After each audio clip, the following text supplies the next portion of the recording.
With the release of The Mandalorian Season 3 Episode 4 The Foundling, we finally got the answer to the question that we've all been waiting for. Who rescued Grogu from the Jedi Temple? We now know the answer to that question is Master Kelleran Beq. But did you know that he actually already exists in Star Wars canon and has a pretty long history? And it gets pretty dark. So hit that subscribe button for more Mandalorian content and let's get into it. Oh, and in case you didn't already know, Kelleran Beq is played by Ahmed Best. This is the same man who played Jar Jar Binks in the prequel trilogy, and I've got to say it's such a nice redemption to see him back on the big screen. When he first revealed the character of Kelleran Beq back in the day with the purple lightsaber, I knew he was going to be in something, but this is absolutely massive, so let's get into the story. In the final years of the Jedi Order, Kelleran Beq served as a Jedi Master who had an extremely important job. Before we get to that extremely important and sadly pretty dark job in the end, we have to talk about his journey to getting this job and rising to the rank of Jedi Master. During his time as a Padawan, Beq befriended a witty and sarcastic protocol droid named AD3. The two became close friends, and the droid was actually very jealous of Kelleran Beq's force powers throughout their time as friends. The droid even teased the young Jedi about using his force powers to close doors and lift rocks. Classic droids. Now, during his time as a Padawan, Beq soon gathered his kyber crystal from Ilum and was shocked to learn that his force affinity was purple. This means that he straddled the line between the darkness and the light side, never falling to the dark however. Using this crystal, Beq then created his very own purple lightsaber.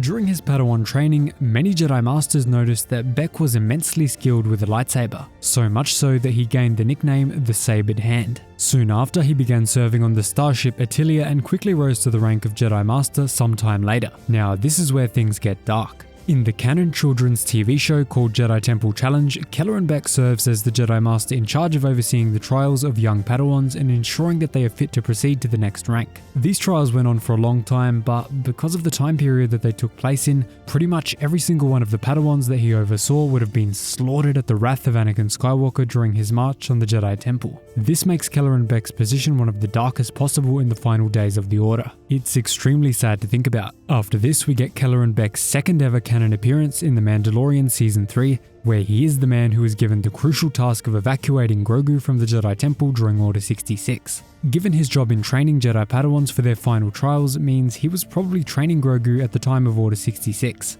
Not a fun thing to imagine. Either way, we then see he manages to get Grogu out of the temple, and in the escape, he strangely uses a blue and green lightsaber instead of his purple. This is contrary to what we already know in canon, but there may very well be a good reason that is later explained in the series. Maybe he had to hide the purple lightsaber, or maybe something even darker happened. We just don't know. Finally, he gets to a group of allied Naboo security forces and manages to get Grogu off-world, maybe to the planet Naboo. Thanks so much for watching, and I'll see you in the next video. Subscribe if you want more Mando lore.